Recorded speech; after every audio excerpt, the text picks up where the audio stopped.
Okay, once again, this is my top 10 list of ridiculous things that people have asked me.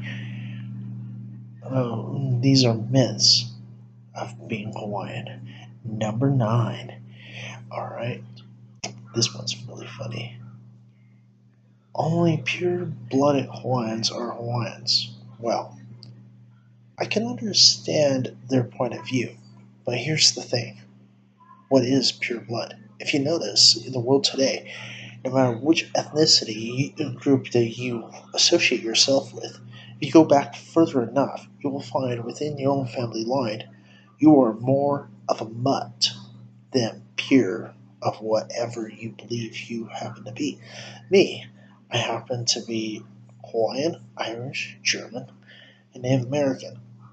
Four primary ones. But if you go back further within my ancestry, let's say with the Irish, they're Gaelics. Okay, they come from a groups that are called Celts, or in the Latin, they were also known as Gauls, which the Scots or Scoti, which is also the Irish are called Scoti because we're both Gaelic. So the Scots from Scotland and the Scoties, the Irishmen of Ireland, we are all cousins. And if you go further, you can say that all Celtic peoples, from the British Isles to what was once Gaul, which is primarily most of France, which is Celtic peoples. The German part of me, well, go back even further. Germany composed of many different states. Go back further, they were different tribes. You had, the different Goths, as it were. There even the Ostrogoths, which became Austria. You have the Visigoths, the Vandals, and a plethora of others. Those are the ones that are most known, especially the Visigoths and the Vandals. That's also where you get the word vandalize from because of the Vandals. Yeah, there's Prussians, all this. But if you go linguistically, we as the German peoples, we have the same ancestral point, starting point, is the Norse, because the Norse and the Gothic were the Germanic language. Those, the Germanic languages and the Nordic languages had was an ancestral point, because if you go back to the Germanic, even not just with our runes. If you notice, the runes of Celts, Norse, and Germans, the Germanic peoples, I'm not just saying just Germans, but also Austrians, even the Poles, Polacks, that are part German, the German half. Then there's, Poland's like mixed of their German ancestry plus Slavic ancestry. Yeah, well, and they had was a central point of of the Norse, even with their own religion. Yeah, it's the same religion, but here's there's like a little bit difference, like the names, like Hel, Hel, and Helba, Helba. Helba. It's the same exact person. All right, I'll talk about Norse and ancient Germanic, stories later. It's pretty interesting of the histories and religions, ancient religions. Now, the Hawaiian side, saying you have to be a pure-blooded Hawaiian. No Hawaiian that's a native Hawaiian is pure blood. no matter what they say, they're not. Because, well, my favorite of sayings comes from this one man. I can't remember his name right now, but back before World War II, all right, this was before World War II. Hawaii was illegally controlled by America, and at that time they had was a military presence. You already know about the base, Pearl Harbor. Yeah, Pearl Harbor existed, okay, but it was still under military occupation, as it were. Everything had to go through the U.S. Navy of, certain things. Well, okay, this court case was a murder trial, all right, and they were going through all these people that had to do was be the jurors. One of the jurors, they asked him, "What ethnicity do?" Actually, they did say ethnicity. They said, "What race do you consider yourself?" He said, "I am everything. I cannot dissect one part of me for over another." He tried to explain of all of his ethnicities, and they want, what do you consider yourself? Was one thing you declare yourself? And what he said was this: "I am the League of Nations."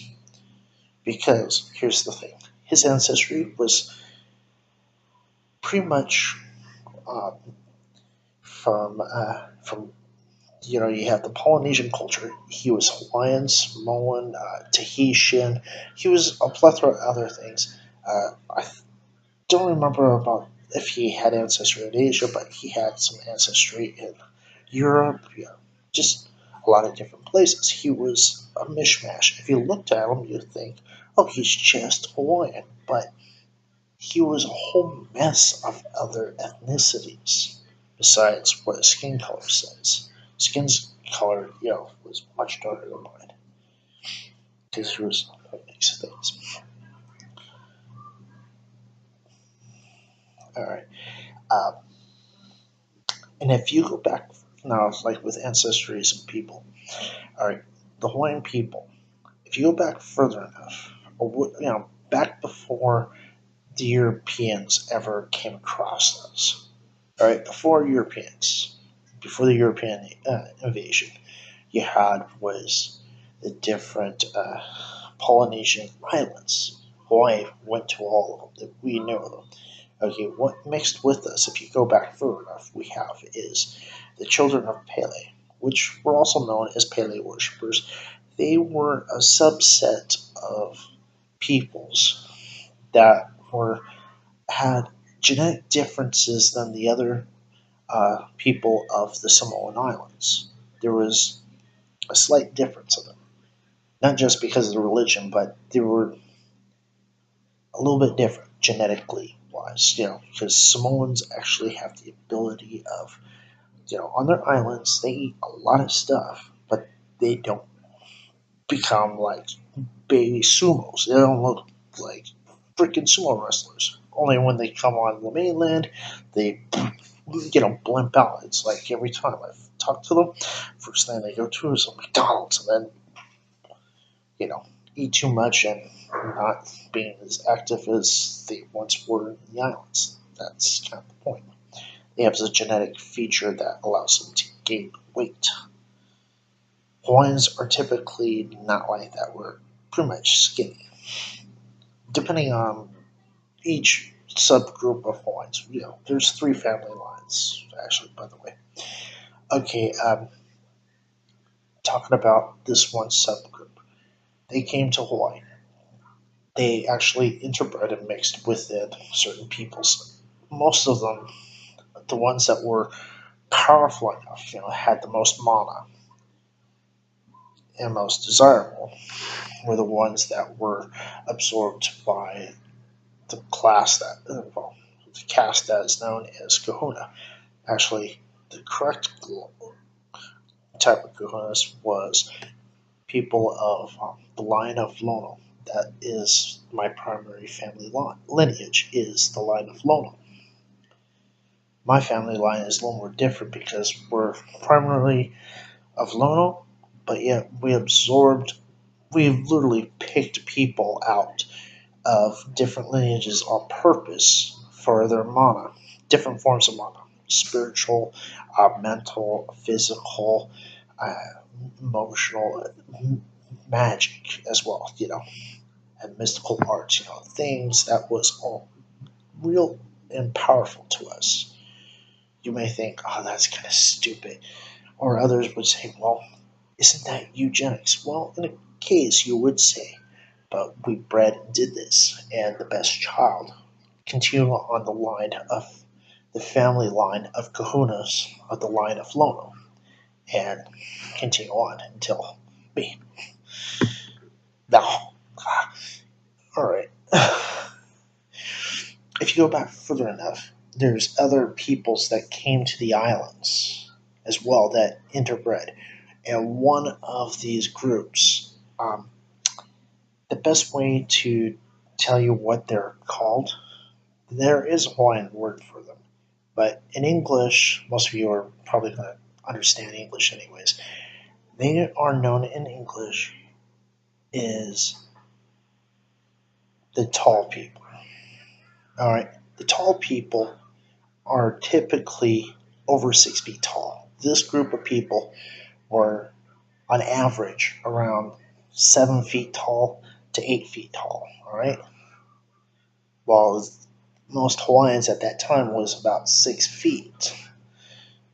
All right, the tall people only went with certain people. They end up merging. One was with my actual family line because we picked people on purpose of power, and also the royalty.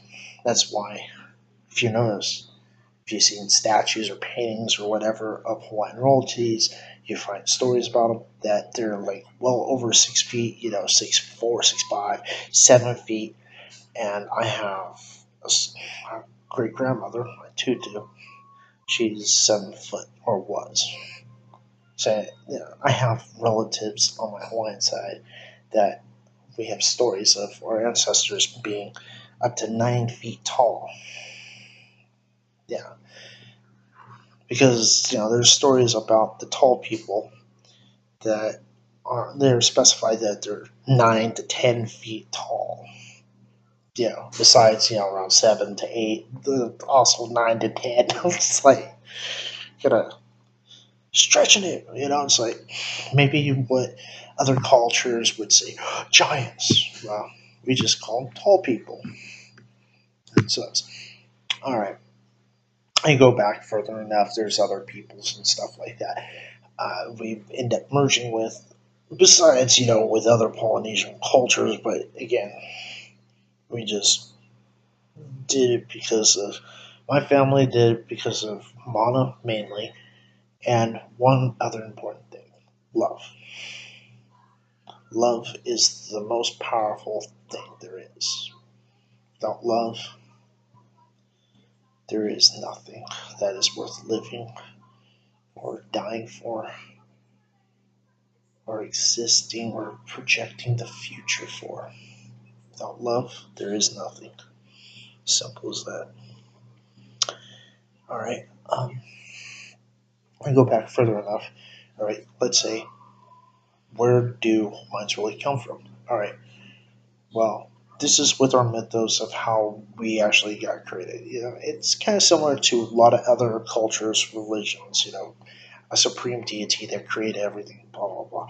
Ours, it's Kana created everything, the existence of all things.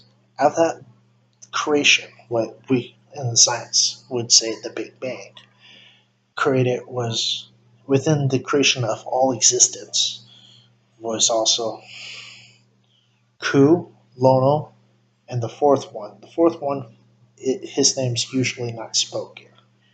Right? These four deities, primary deities, started out. That was them. Just those four. All right. They were in my belief, is non-corporeal because the older story specified they had no physical form and they were no gender. In other words, not male or female, so it makes sense that if they were a life form, as it were, it'd be non corporeal.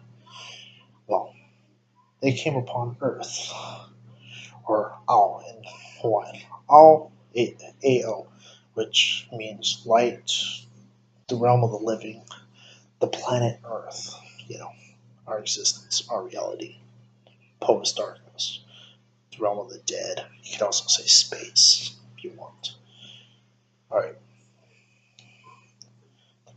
the gods, only three of them decided to go down: Kana, Ku, and Lono. But to do so, they had to do was choose a form. They chose was the human form because humans were the primary life forms that were sentient, that were able to speak, and they wanted to communicate with them.